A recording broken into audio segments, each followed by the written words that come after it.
Quem espera que a vida seja feita de ilusão pode até ficar maluco ou morrer na solidão. É preciso ter cuidado pra mais tarde não sofrer. É preciso saber viver. Toda pedra no caminho você pode retirar. Uma flor que tem espinho você pode se arranhar. Se o bem e o mal existem, você pode escolher. É preciso saber viver.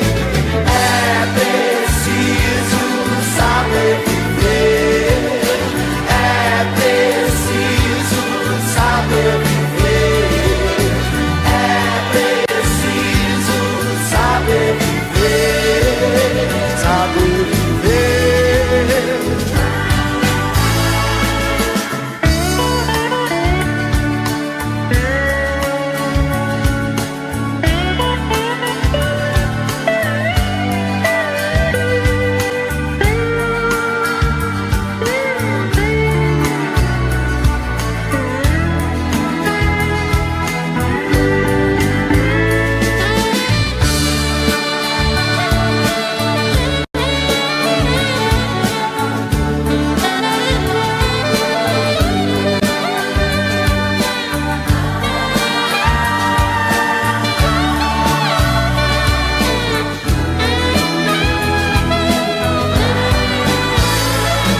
Quem espera que a vida seja feita de ilusão pode até ficar maluco ou morrer na solidão.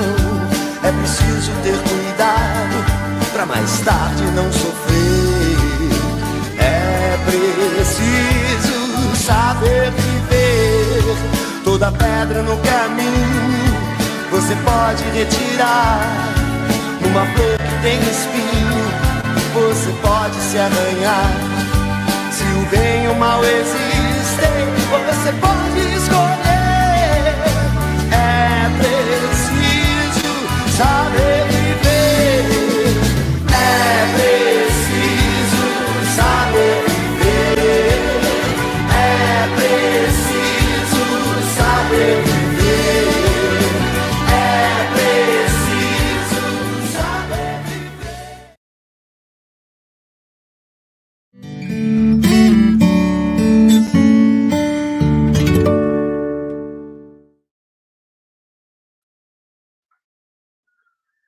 Boa noite, caros amigos, conectados ao canal do Centro Espírita Caminho da Luz, lá.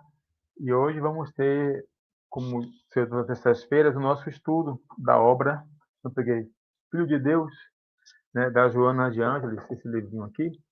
Nós estamos já no finalzinho dos capítulos, e hoje teremos nosso convidado especial, Carlos, professor Carlos. Cadê o Carlos, José? Grande amigo aí, colaborador, pesquisador, acadêmico, e lá de Itajaí, né? Itajubá. Itajubá, Itajaí é o outro. Itajubá, Itajubá. olha, ali pertinho daqui, né? Pode vizinho da Bahia. E aí, meu amigo Estamos Carlos, lado a tudo lado. bem? Isso. Tua conduta, quem chegou mais cedo viu a animação. A animação é ótima, usa muito na minha cidade para abrir algumas questões, né? Porque essa, às vezes, não tem fala, é só imagem, mas a afeição do boneco comunica. E aí quem está atento, acompanhando, vai observando, né? Essas questões, isso é muito bacana.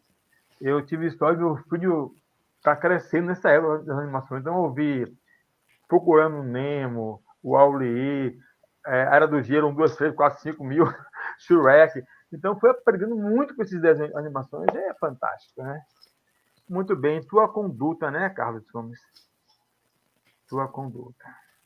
Então, vamos fazer uma prece para a gente se conectar um pouco mais. Antes que eu esqueça, gente, para quem chegou depois, a ideia nossa, o Carlos recebeu uma mensagem com o nome de Tua Conduta. Ele fez um estudo, uma pesquisa, uma leitura, e comentar conosco essa temática. No período da fala dele, vocês podem ir colocando no chat algumas questões que o Zé Carlos depois ele coloca para a gente aqui, né? Então ele fala até 10 para as 8, 15 para as 8, ele fica à vontade nesse sentido.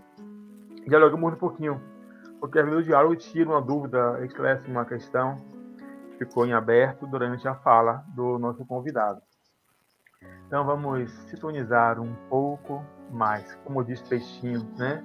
Afinar a nossa sintonia, elevando o nosso padrão vibratório através da conexão com o nosso eu maior, com o nosso eu superior, e que nesta elevação de frequência possamos ter facilitados os ensinamentos, as inspirações, que o nosso anjo da guarda passa o dia inteiro tentando nos falar e nós não escutamos. Presos aos afazeres da vida, ao corre-corre cotidiano, muitas vezes não percebemos a inspiração amiga, a colaboração deste Espírito que pediu ao Pai Maior para ser o nosso anjo da guarda na atual existência. Assim como nós, anjos da guarda, contamos, como sempre, com a equipe espiritual do Centro Espírita A Caminho da Luz, a qual rogamos que carinhosamente abençoe, abrace, inspire o nosso palestrante de hoje, professor Carlos Gomes, para que ele possa ser o canal por onde a luz divina atinja as nossas almas, sedentas de paz e de amor. Fica conosco, amigo Jesus, ficam conosco, amigos espirituais, e assim seja. Carlos, a palavra é sua, fique à vontade, meu amigo, se apresente um pouquinho mais, fale mais de você, da sua cidade, fale um pouquinho de notícias do Congresso, gente. Ele organizou um congresso científico. Fala para nós um pouquinho como foi, Carlos. Ok, boa noite então a todos que nos honram com a sua presença, uma alegria estar aqui novamente, falando com os irmãos e as irmãs, né, da Bahia e de todos que estiverem, né, nos assistindo, porque o Espiritismo é uma só família, dividida em grupos, mas falamos a mesma língua e temos os mesmos objetivos, né? Nós criamos aqui no sul de Minas o CONICE, que é o Congresso de Iniciação à Ciência Espírita, com o objetivo de oportunizar ao espírita fazer pesquisas e escrever artigos, né? Só que nós ampliamos esse congresso, oportunizando as pessoas a apresentarem relatos de atividades, né? Porque muitas vezes nós temos atividades na nossa casa espírita, né, que estão sendo realizadas e só as pessoas envolvidas é que ficam sabendo. E aí a gente desencarna e as ideias vão junto. Então, nós albergamos, né, nesse congresso, as pessoas trazerem um relato de caso, depois fica lá no nosso site, né, conice.org.br, né, só entrar, você vai ver lá, já fizemos 10, né, eventos, um por ano, sempre em agosto, no segundo semestre, e também abrimos para resenhas, né, principalmente resenhas kids. Então, as evangelizadoras e a família, eles incentivam a criança a ler um livro e, do seu jeito, explicar o que ela entendeu, né? E as crianças têm participado, elas gostam de participar. Né? Abrimos para a arte espírita também, com poemas, né? Com músicas. Então, o espírita sendo protagonista da obra espírita, né? Porque a gente ainda fica muito tímido, né? E as pesquisas ficaram lá no século XIX e nós no século XXI. Então, não é também aquele congresso, né, que vem os grandes pesquisadores, né, que nós temos todo respeito por eles, mas que o pequeno, aquele que está começando, né, na academia e está fazendo o seu TCC, e ele pensar, o que eu posso fazer no centro? Um artigo também, né, com temática espírita. Então, nós temos na área mediúnica, na área de pensamento, né, temos várias, né, pessoas que entram e apresentam o trabalho, então a gente fica muito feliz em poder realizar. Tivemos uma pesquisa sobre atendimento fraterno, né, sobre evangelho no lar, né, quantas pessoas fazem o evangelho, como é que é feito esse evangelho, se é sozinho, qual livro usa. Então, tem os anais, né, dos eventos anteriores, é só entrar no site, né, conice.org.br, e lá vai estar tudo explicado. Bacana. Rapaz, aqui, só antes de você começar, teve aqui em abril o Congresso Espírita, né, Juvenil, e, cara, eu fiquei falando assim, quando caiu a ficha, começou quinta, sexta de tarde, eu olhei assim, gente, são meninos de 13, 14 anos acompanhando defesa de doutorado, que nós tínhamos 4 doutorandos, né, perdão, que se apresentaram pelas pesquisas. Cara, aquilo é um porre para quem não gosta de ciência. Né? E as crianças não acompanham ninguém no WhatsApp, ninguém no Facebook. A pessoa se olhando, eu falei, gente, essa meninada aí está acompanhando. Quem são esses espíritos? Meu irmão, olha, Carlos. Eles chegaram para o novo mundo. Deu gás. Né? As crianças hoje estão gostando de ler. Isso é muito bom. Muito. Né? Nós temos que incentivar, né? Comprando os livros, os pais aí comprando os livros para elas acostumarem com o livro. Literatura espírita aí bastante vasta também, né? Nessa área. Vamos crescendo juntos. Sim, né? Senhor. Tua conduta. Fique à vontade. Então, é uma alegria poder estar aqui dialogando com Joana, um espírito que eu tenho maior respeito, consideração, que é um espírito que vem, né, nos ensinando aí sobre o Evangelho, sobre comportamento, sobre espiritismo. Agradecer a Divaldo Franco, que nos apresentou esse espírito. Então, é uma honra poder estar aqui falando, né, um texto de Joana, e, dentro do que eu consigo entender, realizar aqui as minhas reflexões, as minhas, né, ilações.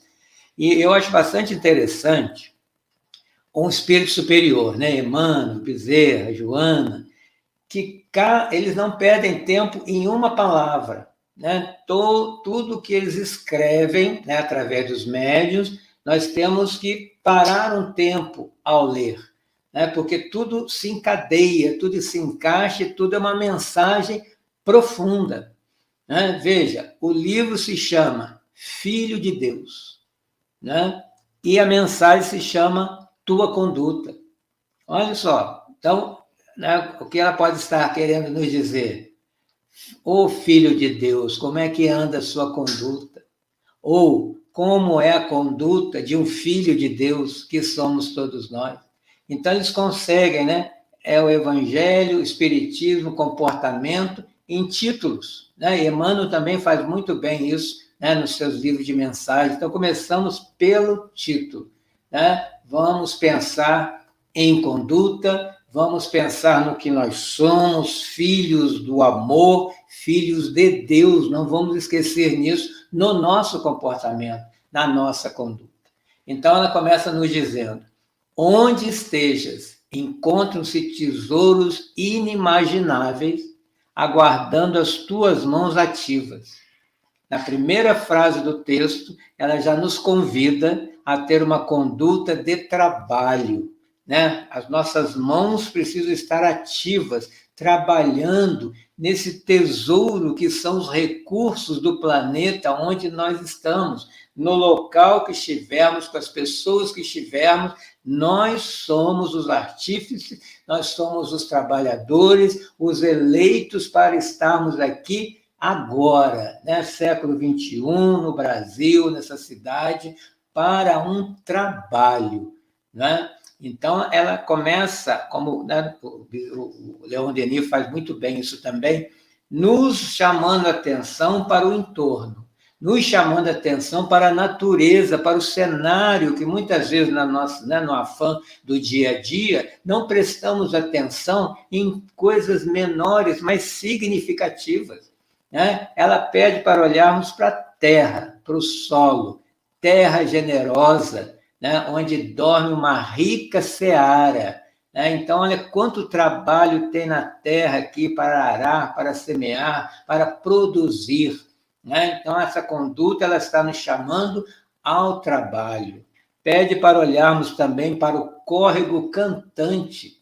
Quanto tempo não ouvimos a música de um córrego no seu leito, né? Que muita gente gosta, né, de ouvir para dormir, aquela água caindo, aquela água escorrendo, né? Então, ela diz que, apesar da beleza, né, esse córrego está aguardando ali alguém transformá-lo em usina em potencial. E toda a nossa energia elétrica, principalmente no Brasil, não vem das hidrelétricas, não começa num córrego que vai aumentando, né, o seu fluxo até chegar lá nas comportas de uma hidrelétrica, né? Então, ao mesmo tempo que ela está nos chamando a atenção para a natureza, ela nos chama a atenção para o trabalho que essa natureza está esperando que o homem, na sua inteligência, com as suas mãos ativas, produza, né? Ela fala da pedra e chama a pedra de uma estrela. A estrela da pedra, né, está oculta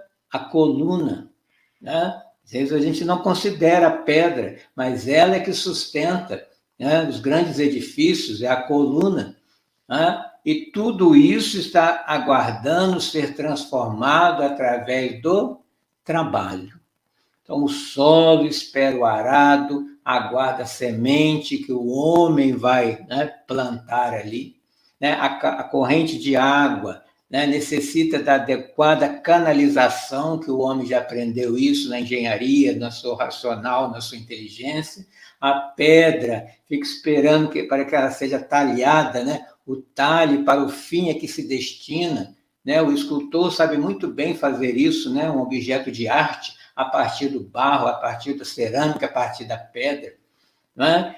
E, ao mesmo tempo que ela nos apresenta a natureza que nós conhecemos, né? Água, terra, solo, ela também se volta para nós. Ela diz assim: o ser espiritual traz presente a divindade e aguarda que se desfaçam os impedimentos para que se estue exuberante. Olha que profundidade que ela fala sobre nós. Em nós, espíritos pensantes, nós trazemos em nós a divindade que nos criou, nos mantém e aguarda o nosso despertar, que essa luz saia. Mas para sair a luz, eu preciso tirar tudo que esteja impedindo, né? Todas as couraças que eu mesmo coloquei em volta dessa luz, por isso eu não estou brilhando como deveria. E como fazer isso? Ela continua no texto dizendo que é o que o Espiritismo sempre nos diz quando nós estudamos e acabamos de conversar sobre isso. Educação. Né? A educação será o recurso vigoroso que te oferece os valiosos bens, por enquanto adormecido no teu íntimo. Então, eu, espírito, vim para um corpo de carne para encarnar e ser educado na matéria, com tudo o que vamos passar nessa travessia, nessa existência, é para a educação do espírito, não é outra coisa. Nós estamos matriculados nesse planeta escola para aprender, dessa vez, a tirar uma nota melhor. Não é? E está tudo funcionando, por isso que ela fala, o cérebro necessariamente iluminado pelo conhecimento, por isso que o Espiritismo o tempo inteiro, né, os Espíritos nos dizem, estude, Kardec o tempo todo dizendo, toda ciência precisa ser debruçar em cima do objeto, e não é de um dia para o outro, todos os dias, é estudar. Espiritismo como ciência precisa ser estudado, né, diuturnamente, né, colocar na rotina, todo dia ler um pouquinho, né, porque é muito complexo, né, ainda conversamos há pouco sobre isso, os congressos que existem, os debates que existem, para nos chamar a atenção o quanto ainda precisamos estudar. Então, por esse conhecimento, né, nós vamos conseguir, segundo ela, né, vai apresentar a inspiração. Inspiração para um melhor verbo, palavra, técnica, pensamento robusto para o milagre das transformações que deves operar. Então, o milagre que tanto se fala por aí no Espiritismo é outro. Joana está nos dizendo que a transformação, a alquimia humana, nos transformando em seres melhores, é o grande milagre da oportunidade da encarnação de estarmos aqui hoje, atuantes, né, aproveitando a oportunidade do agora. Né? E que bom, eu agradeço sempre nessa existência, ter conhecido a doutrina espírita, por quanto que ela me permite estudar, esclarecer muitas coisas, mudar a visão da própria vida. Né? E não só o cérebro, ela vai falar do sentimento, o coração. Quando o coração estiver sublimado, né, além da matéria, transcendendo, ele refreará a torrente de paixões que ainda está saindo daqui. Né? Aí sim, quando as paixões saírem da frente, vai abrir espaço para os verdadeiros sentimentos, que são sentimentos de elevação. Né? Aí esses sentimentos, ela fala que vai exteriorizar da tua conduta. Aí ela entra no tema. Né? Porque é isso que a gente veio fazer aqui, melhorar o comportamento, melhorar a conduta, sendo luz, como Jesus fala sobre nós, vós sois a luz do mundo, então brilhe a vossa luz. Né? É nessa luz que brilha que as obras divinas, né, vão ser cridas, acreditadas. Aquele que não consegue acreditar em Deus, que está longe, acredite num ser bom que está próximo para ele acordar. Né? É isso que precisa ser feito também. Além do coração, ela vai falar, né, que devemos ser modelo e demonstração do que conduzes intimamente. Né? O que a gente deve demonstrar para mostrar que somos educados. Não é assim que os pais falam com a gente? Olha, meu filho, quando sair à rua, seja um menino educado.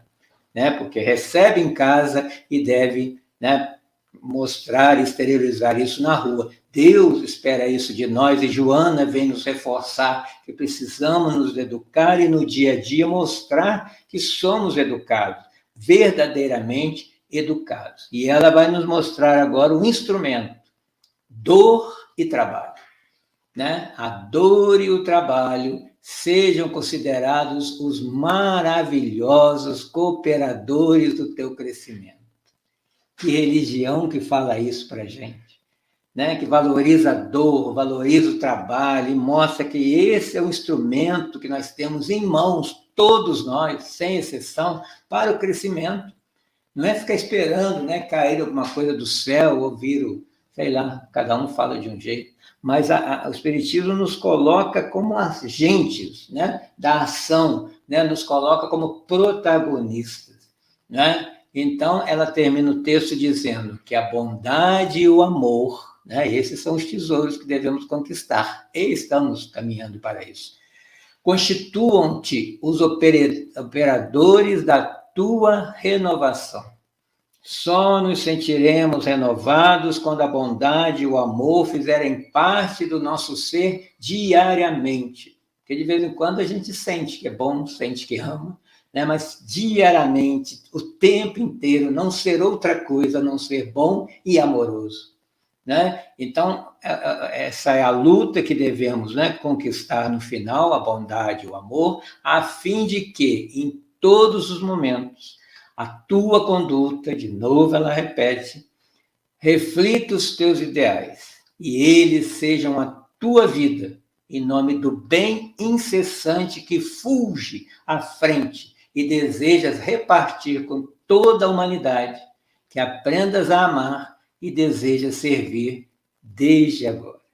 Então, o momento que eu realmente aprender a amar, eu vou sentir, mais do que falar, que todos da família chamada humanidade são meus irmãos, são minhas irmãs, e eu vou sentir por ele o que Jesus sente por toda a humanidade, amor. Né? Então, a partir, né, desse cântico, né, é um cântico de Joana, é um poema que Joana nos traz, que eles falam lindamente, profundamente, e nos emociona, mas ao mesmo tempo estão nos chamando a atenção, estão nos alertando para o que estamos fazendo aqui. Né? Então, o que ela fez nesse texto? Está nos exortando ao trabalho, à valorização da vida, de tudo que existe na vida e valorização de nós mesmos. Né? Nós estamos aí no mês de setembro, no mês de setembro tem a campanha do Setembro Amarelo para falar para as pessoas viverem, as pessoas estão desistindo, né, do bem maior, né, que recebemos, que é a própria vida. Né, que independente de qual conceito que se tenha da vida, vamos viver, né, para isso que estamos aqui, para viver, para aprender, para caminhar. Né? Então, a gente vê aí altas taxas de suicídio, dói, né? Por que o outro não quis continuar caminhando comigo? Né? Então, cada um que se vai dessa forma é um vazio para nós que ficamos e acreditamos que deve ficar. Né? Então, Joana nos pede para parar um pouco nessa correria, olhar para baixo, né? Onde estamos pisando? O que é esse solo que nós pisamos? Né? E se a gente parar para pensar onde estamos pisando, não temos ideia do que está debaixo dessa terra. Né? Aqui embaixo podem estar, e devem ter mesmo, pedras preciosas que não foram encontradas ainda, lençóis de água subterrânea. Né? Mais do que isso, lembrar que é do solo que vêm os alimentos do mundo. Não é? Então, nem sempre a gente para pensar que é esse solo que precisa ser fertilizado, que é da onde vem todo o alimento do mundo. Né? E é bonito, principalmente a gente que mora em cidade, né, de interior, ainda conseguimos ver muito isso, ao contrário de quem está em cidades grandes, na selva de pedra, né, onde tudo é mais concreto.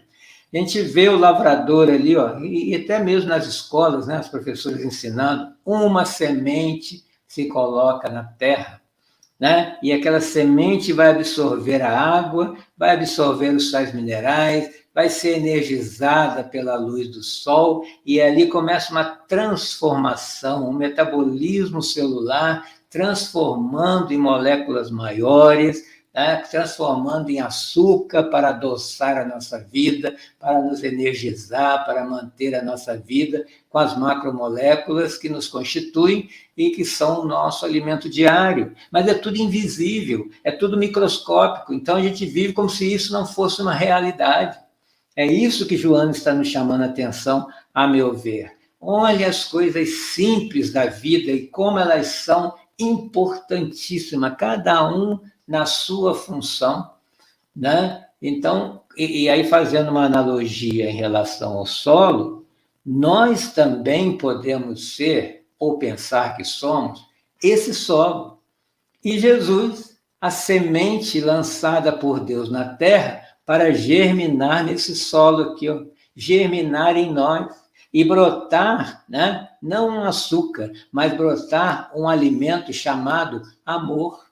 Mas será que, como solo, estamos nos deixando penetrar por ele, né? Para podermos, um dia, de coração, sentindo que estamos falando, como Paulo escreveu aos Gálatas, no capítulo 2, versículo 20, já não sou eu quem vive, é o Cristo que vive em mim.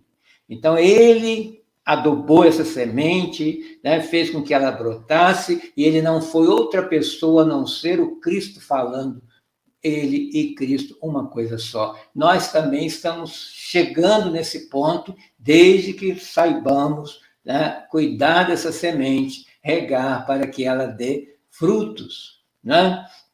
Não por acaso nós temos, né, aquela primeira parábola, né, que encabeça a lista das mais de 40 parábolas que Jesus nos deixou, a parábola do semeador, que para Cair Barchuta, o bandeirante do espiritismo, né, da cidade de Matão, ele dizia que a parábola do semeador é a parábola das parábolas, né? Como se fosse aquela que abre e é a mais importante para a gente pensar e pensar muito, né? E aí eu pensando sobre essa parábola me veio a intuição, será que a semente da parábola não seria o próprio Jesus, já que ele fala que a parábola a semente é a palavra de Deus?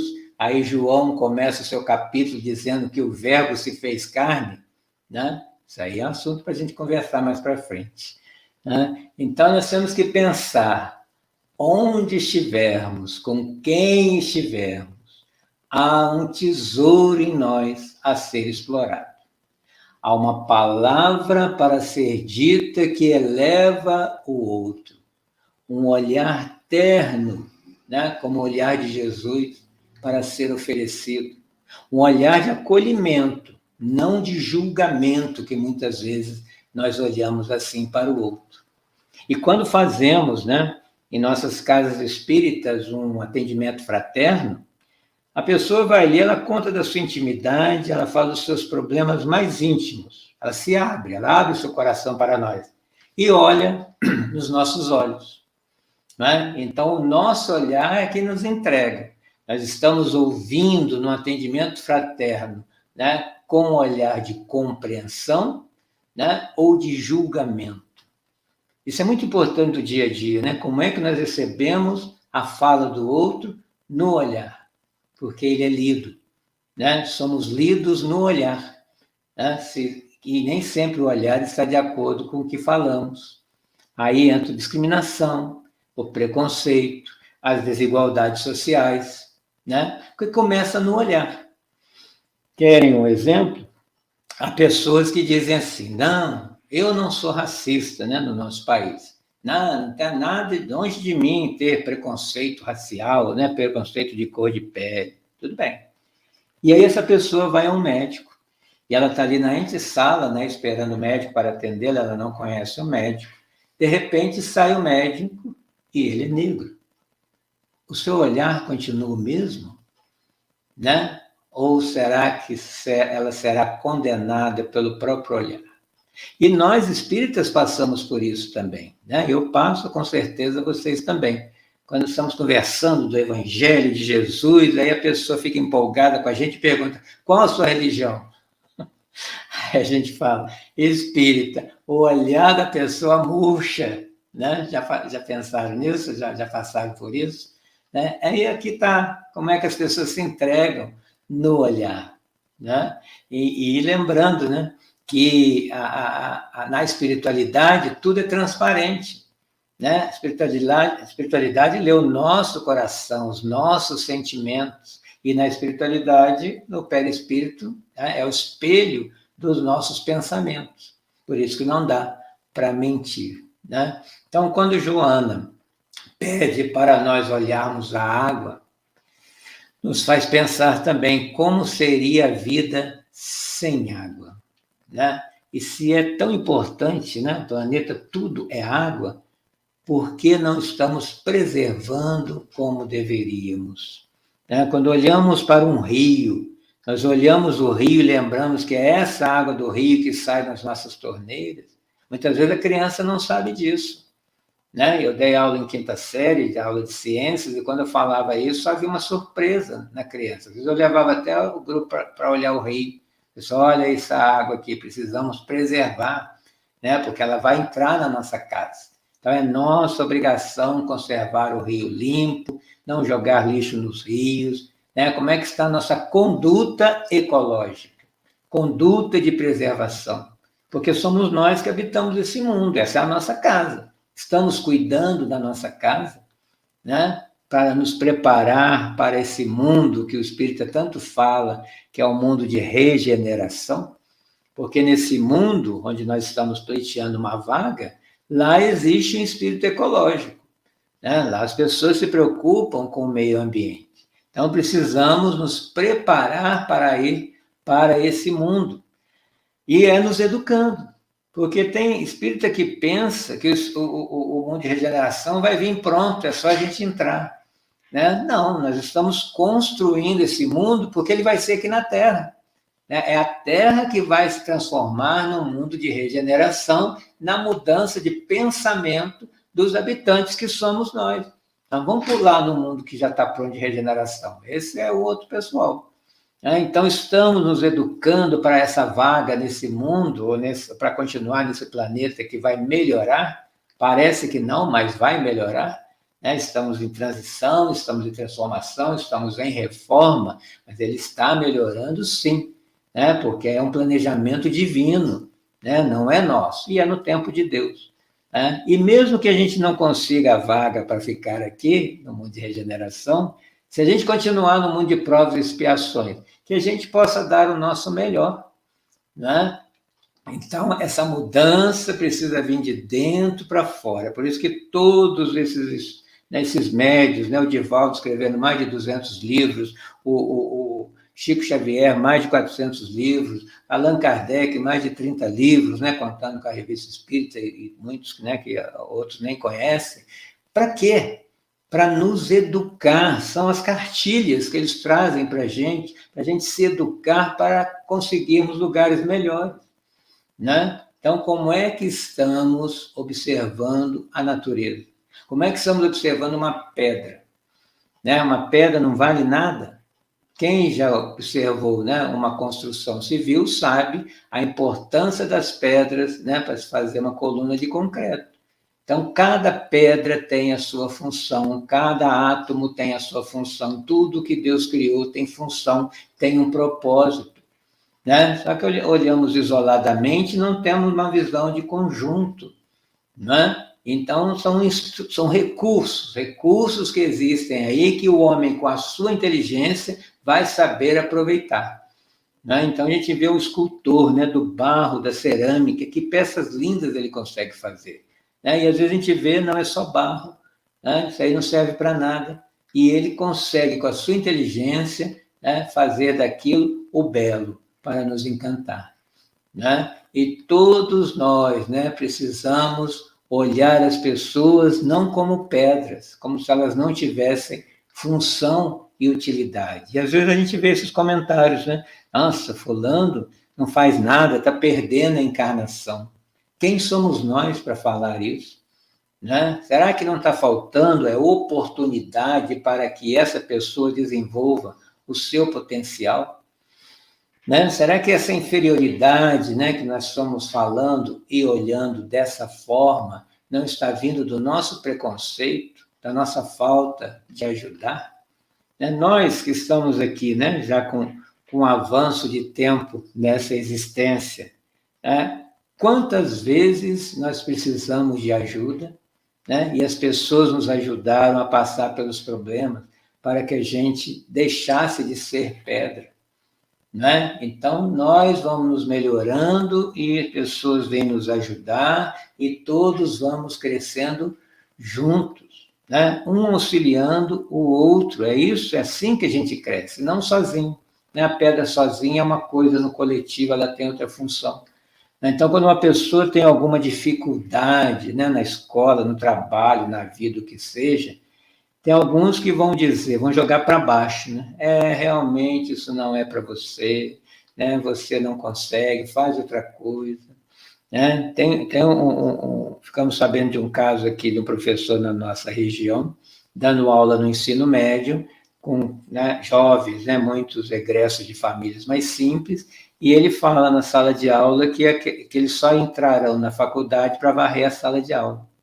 Olha o que é jogar um balde de água fria no sonho do adolescente que já tem problema de autoestima, que está ali todo inseguro, uma autoridade como o professor falar uma coisa dessa, né? Quando, na verdade, nós precisamos daqueles que vão elevar, né? Não, você consegue, se esforça um pouco mais, leia tal livro, né? Se precisar de ajuda, eu posso te ajudar. Esse faz da pedra uma construção, né? Então, temos que tomar cuidado, que nós somos autoridades também quando falamos com os filhos, quando falamos na sala de aula, quando falamos no centro espírita, né? A pessoa em formação precisa que alguém a ajude a subir. Às vezes uma pessoa se aposenta, está com mais de 60 anos, 80 anos, e quer voltar a estudar, né? Alguns vão incentivá-la, o outro vai falar, não, você já está velho para isso, você já conquistou tudo que você tinha que conquistar.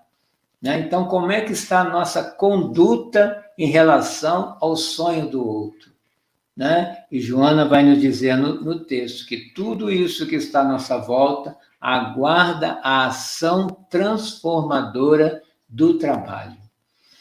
E trabalho para o espírita tem outra conotação, né? Que muitas vezes ele é tido até como forma pejorativa, né? Inferior, pela toda a história aí do trabalho, né, na humanidade, mas Kardec coloca na terceira parte do Livro dos Espíritos, né, o que para mim é o coração do Livro dos Espíritos, as leis morais.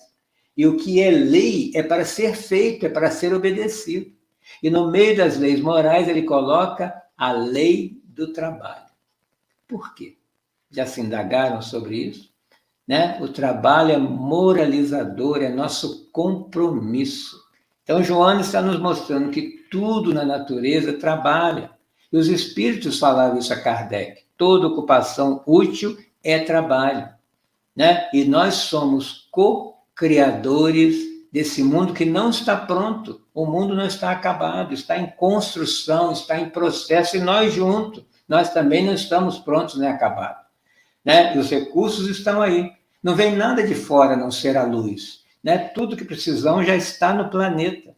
É o olhar, né, como olhar de pesquisador, de inquiridor, né, usando a intuição também, e transformar tudo que está à nossa volta, né? Nós já herdamos isso tudo e precisamos exercer a nossa função. O trabalho edifica, muito bem, Carol.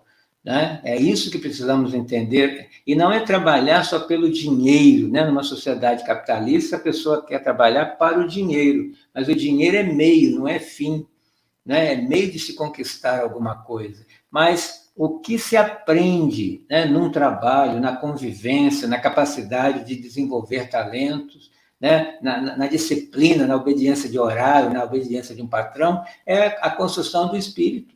E nós não trabalhamos para o patrão, nós trabalhamos para Deus, estamos construindo o planeta, né, que ele, né, deixou para Jesus governar. Então, cada um de nós, sem exceção, é muito importante na construção desse planeta. Por isso estamos aqui, não vamos desistir, não vamos deixar, né, cair a nossa autoestima, achando, né, que a gente é inferior, porque não é. E cada pensamento nosso contribui com a psicosfera do planeta, que está densa. Quem leu aí o livro Cartas de uma Morta, escrita, né, pela Maria João de Deus, que em vida foi mãe de Chico Xavier, nessa última existência, né, ela fala que foi levada para fora do planeta e viu, né, uma camada escura em volta do planeta, e os espíritos lhe disseram que era o pensamento dos habitantes. Então, quando a gente tem um pensamento bom, a gente está clareando, né, deixando menos densa essa psicosfera. Isso não é importante? Com o pensamento, nós conseguimos ajudar o próprio planeta com pensamento bom. Né? Então, quando hoje nós vemos nos noticiários as guerras, né? Onde começa uma guerra, se não na mente de todos nós. Então, quando a gente tem raiva de alguém, quer que a pessoa morra, ou tem vontade de matar alguém, nós já começamos a guerra mental. Joga na psicosfera aquela ação. Né? E tantas pessoas pensando em guerra, alguém que tem o poder e consegue, né, ter as armas em mãos, concretiza isso. Será que não estamos contribuindo com as guerras do mundo? Será que isso é possível? Aí a literatura espírita, capítulo 14 de A Gênese, tem um capítulo falando sobre fluidos que precisamos nos debruçar, que também é uma coisa nova, né, que a própria ciência não entende ainda, né, a ciência materialista, e ali fala que com o pensamento os espíritos vão, né, condensando, dispersando, movimentando esses fluidos que são a matéria-prima que forma o universo. Né? Um outro livro bastante importante para a nossa leitura, Pensamento e Vida, de Emmanuel e Chico Xavier, fora alguns livros de André Luiz que falam sobre pensamento, para nós educarmos o nosso pensamento, saber que é assim. Né? Então, nós temos que mudar alguns conceitos. Né? Ao longo da história, o trabalho foi estigmatizado como coisa inferior, coisa de escravo, e, na verdade, não. É o trabalho, né, como a Carol colocou aqui, que edifica, faz crescer. Né? Sair do ócio, né? Sair daquelas ideias, né, que nos levam até a depressão, que nos levam até a pensar em suicídio. E os próprios espíritos superiores. O que é um espírito superior? É aquele que já conquistou, né, a capacidade de trabalhar e trabalha o tempo inteiro. Né? A gente acha que vai morrer, vai descansar? Não, vai arrumar emprego. Né? E esses espíritos superiores estão todos trabalhando. Bezerra de Menezes, né, não quis sair nem do país, do planeta, para ficar aqui olhando por nós, por amor, e trabalhando. É só ler os livros de Manuel Filomeno de Miranda, que mostra o quanto que ele trabalha para auxiliar, né, os obsediados, que somos todos nós. Né? E Jesus, né, que é nosso mestre guia, não falou que ele trabalha, o Pai trabalha até hoje? Né? E o que Jesus veio nos mostrar? Que ele, governador do planeta, né, ele, o tempo inteiro, ele veio nos mostrar que é o servir que nos faz grandes. Mas o orgulho não nos deixa servir, a gente quer ser servido. Então, quando entendemos que trabalhar é servir ao outro, nós estamos crescendo espiritualmente. Né? Se doar ao outro, mas sem doer, né? Sem deixar que o orgulho seja atingido. Né? Então, Joana vai nos lembrar que somos seres espirituais. Nós sempre temos que estar lembrando isso, porque a matéria é muito forte, ela nos puxa. Né? O assédio material é muito forte, a gente se esquece que é ser espiritual. Né? E eu sou um ser criado por uma divindade que tem a sua marca em mim, habita em mim, em essência. Né? Porque nós temos que pensar, se nós somos feitos à imagem e semelhança de Deus, e Deus é amor, o amor que há em mim é a divindade presente.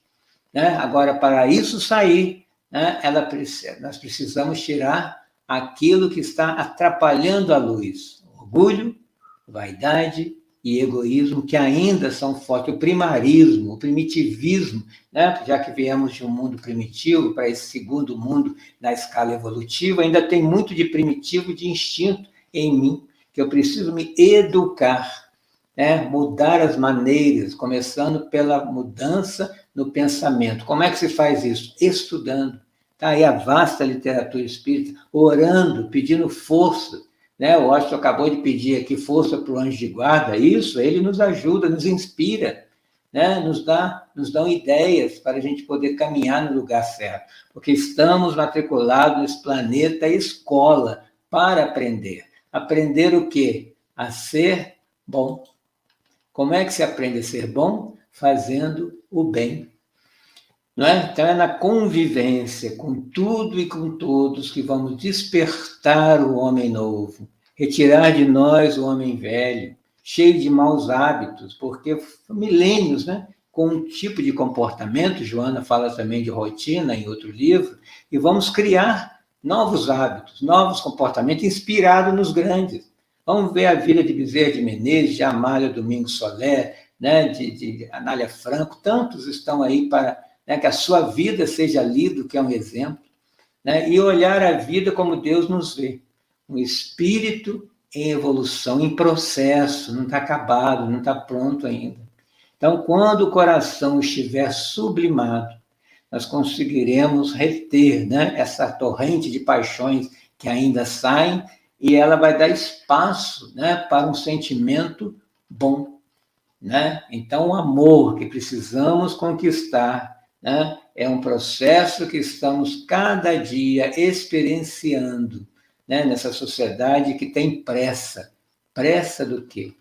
Né? Então, temos que saber que o Evangelho ainda é a boa nova que precisamos conhecer. E o Evangelho de Jesus é um roteiro de vida, isso, reforma íntima, né, que é todo dia. Reformar algo que está, né, não está ainda adequado, né, para a gente se transformar. Um evangelho que é sempre novo, cada vez que a gente lê, e precisamos ler muito. Né? Então, quando Joana também fala, né, em outro livro, o livro Plenitude, ela diz que dor e sofrimento são alavancas para o nosso crescimento.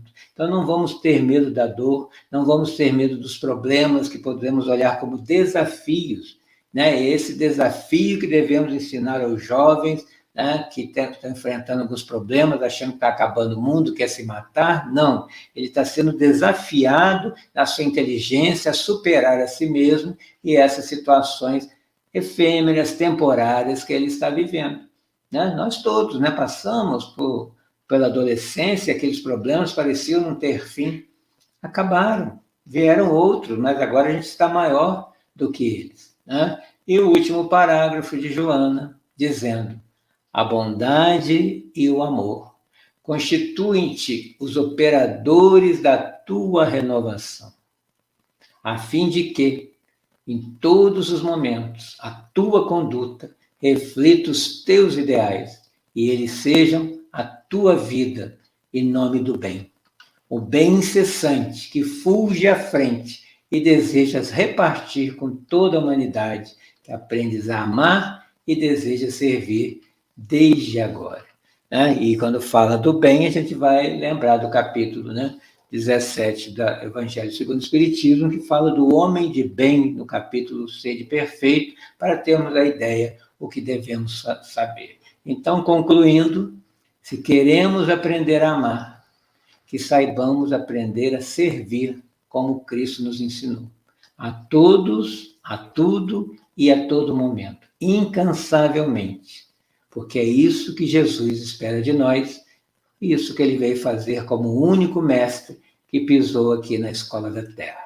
Então, ser cristão não é somente frequentar um templo religioso, né? É evangelizar no dia a dia com o exemplo. Nós somos um livro que precisa ser lido. E como, né, algumas pessoas dizem que Francisco de Assis teria dito aos seus irmãos para irem pregar, e que, se fosse necessário, que usassem palavras. Então, a nossa ação deve ser, né, mais convincente do que a nossa palavra, que sejam ações no bem e no amor. Então, sejamos esse livro espírita para ser lido, né, junto àqueles que conosco convivem, e que muitas vezes vai ser o único livro que terão acesso. Né, e teremos feito muito. Comecemos com a primeira palavra, né, a forma de tratar o outro. Então, muito obrigado pela oportunidade de falar, de pensar e refletir no texto de Joana, e vamos conversar mais um pouquinho, Washington. Rapaz, você aí na conclusão, Carlos, eu voltei pro turno da tarde, assistindo o Peixinho, Nádia e mais dois, o Wesley e mais um rapaz lá. E Nádia Mata ela comentando o seguinte: níveis de consciência, estados de consciência, níveis de vida, frequências de vida, quer dizer, tirando tudo isso, vindo para o mundo físico nosso, né? Aqui já é complicado. Nós temos uma conduta alinhada com Deus. Você imagina se a gente começar a adicionar esses níveis, esses conhecimentos. Rapaz, eu estava aqui e comecei a pensar sobre isso. E a nossa fala no bastidor, né? De que tem gente que pensa que sabe o que é mundo espiritual. Conhece, porque leu André Luiz. Você sabia que muita coisa ali é criação. O próprio evangelho em si, né? Eu não lembro quem foi que falou, foi Jorge Alahá, na Semana Espírita, que ele falou o seguinte: gente, aquela história da estribaria do semeador é uma história, um conto, é uma palavra. Não existe estribaria. Então chega lá, alguém mostrar a Samaritano, né? estribaria onde foi Samaritano. hospedado o moribundo, ela não, aquilo é mentira. É parábola. Parábola, né? É, Então, é a Carlos, essência que importa. isso. Então, se você não estuda um pouquinho, complica. Mas vindo para aqui, para o nosso terra-terra, eu achei bacana. Não sei se. Agora estou aqui com a cabeça mesclada com a fala de Peixinho de tarde. Mas assim, rapaz, a tua conduta é um negócio interessante e eu acho que o balizador melhor, se pegou aí Allan Kardec, é o capítulo que eu mais gosto. Capítulo 7, item 7. 7, né? Capítulo 7 perfeito, item 7 é o dever. Kardec diz: o dever é a obrigação moral da pessoa, primeiro para com ele mesmo, para depois com o seu próximo. Ou seja, antes de tirar a trave do olho do vizinho, tira o argueirozinho do seu. Mas a gente quer fazer o quê? Corrigir todo mundo, orientar todo mundo, salvar todo mundo. E se quer se salvar. O nome dele, Eurípides Bassanufo, nos anos 40, já cria no astral um hospital, um ambulatório, no caso, na época, para receber espíritas que já estavam desencarnando mal, meu irmão. 1940. Não Quantos anos basta tem? saber, né? Tem que praticar. 80 anos atrás, já assistia no astral um ambulatório para espírita. Porque ele é uma carne, porque ele é o evangelho, acha que é superior e não precisa perdoar isso. Desculpa eu estar rindo, mas é porque realmente é uma questão Existe isso sim. que a gente precisa, né, refletir melhor. Sim, então, para Isso mim, tem o que ler Kardec. tua conduta.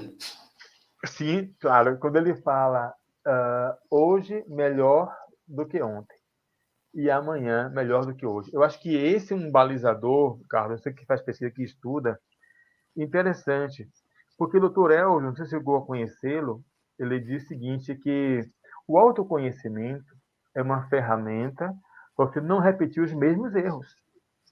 Então, como é que você repete o mesmo erro, avaliando o ontem, o hoje e o amanhã? Você vai se reconstruindo sempre, se remodelando. E aí a É, conduta nossa, você colocou muito bem, ela é infalível. Né? Não há meio de educar alguém melhor do que pelo exemplo. Não tem outro meio. É o exemplo. Quando você faz artes marciais, que treinou Kung Fu, para você chegar a um nível de Kung Fu X, A ou H, você não chega ali porque você é amigo do fulano, que estão ali o verde. Não, você chega ali porque você construiu em si um fortalecimento, aprendeu a dar um golpe, dar um salto, se concentra e tal, para chegar àquele patamar.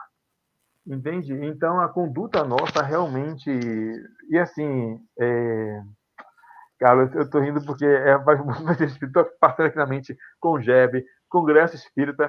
Eu estou vendo um monte de coisa passando aqui, circulando na minha mente, né? Porque não falar vai numa dormir hora. hoje. Vou, não, daqui a pouco eu desligo. Saiu do ar. Eu entro em êxtase aqui, orando, meditando, porque é a nossa parte, né, Carlos? E aí o que a gente percebe na tarefa doutrinária é que quanto mais você se engaja na casa espírita, você, enquanto espírita, claro, você já arrumou sua vida, arrumou sua casa, vai para a casa espírita, né? Não pode fazer o inverso, como alguns fazem. Vai para a casa espírita, larga a casa e sua vida pessoal tem que fazer, tem que cuidar. E aí já é, né? problemático. Isso é fuga, não é ação. Por isso caridade salva. Porque você primeiro tem que salvar a sua casa, para depois salvar o próximo. Não é para você fazer o inverso. Né? Mas muita gente quer fazer assim. Que seja. O nível evolutivo dele é esse. Né? Então, eu penso que, na medida em que você vai mergulhando na casa, pode ser colocar o frutificado da palestra, pode ser a janela da casa espírita, pode ser arrumar os bancos, as cadeiras no final da palestra. Uma coisa, escolha algo e faça, mas fazer sistematicamente. Né? Até você aperfeiçoar-se ali, e aí você vai se graduando internamente, observando o silêncio, o cuidado. Né? Você falou muito bem a questão da relação nossa com o outro. Né? O nosso tom de voz, a acolhida. Você está no consultório médico. O médico sai, é um médico baixinho e negro e gordinho. Rapaz, todo mundo olha essa cabeça. Oxe, é um negro, né? É esquisito pra caramba, né? A gente ainda tem esse preconceito, porque médico negro? É aonde? Mas, graças a Deus, existe bastante. Inclusive, tem muita coisa em medicina que eles que desenvolveram. Mas voltando para a nossa questão pessoal espírita, de tarefa, né, de trabalho doutrinário, eu creio que é um grande, peixe chama de hospital que fala? Não é bem hospital de pessoas em estados terminais, com cuidados paliativos. Ele chama que a cada espírito é assim. Nós estamos aqui, na última chance, gente, no último momento, faz bem, Rossano fala assim, aproveitemos a chance. Porque a gente não sabe, após encarnar, para onde é que você vai. Então, ninguém sabe ao certo, ninguém tem essa precisão. Então, aquilo que a atenção, o cuidado, sempre, ele vai ser sempre bem-vindo.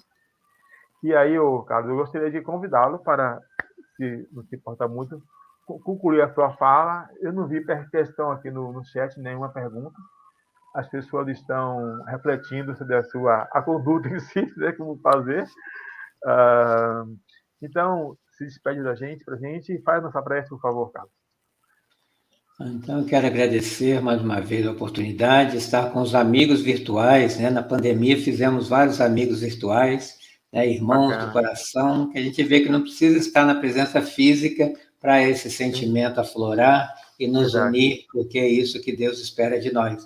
Que nós possamos nos unir como família nesses 8 bilhões de irmãos e irmãs que estão aí lutando pelas mesmas causas que nós. Né? Então, é uma alegria, uma satisfação, um abraço a todos.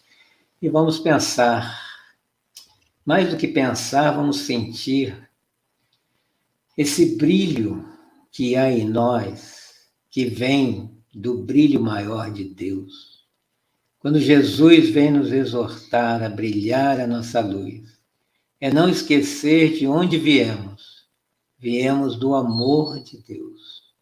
Por isso, Senhor, nesse instante só gratidão por essa existência, que é a melhor encarnação de todas as outras, por tudo que estamos aprendendo, por tudo que estamos construindo, e de saber que não estamos sozinhos. Ao nosso lado, aqueles que nos amam do invisível, nos estimulam, nos inspiram e nos levantam quando estamos tateando nas trevas.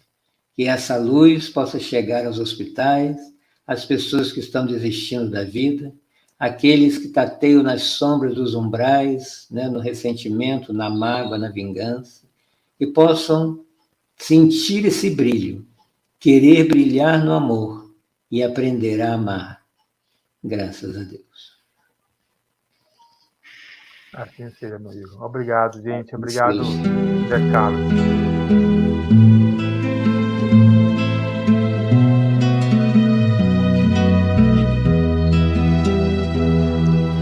Joana de Angelis, Mãe dos aflitos tu és, queremos contigo poder caminhar.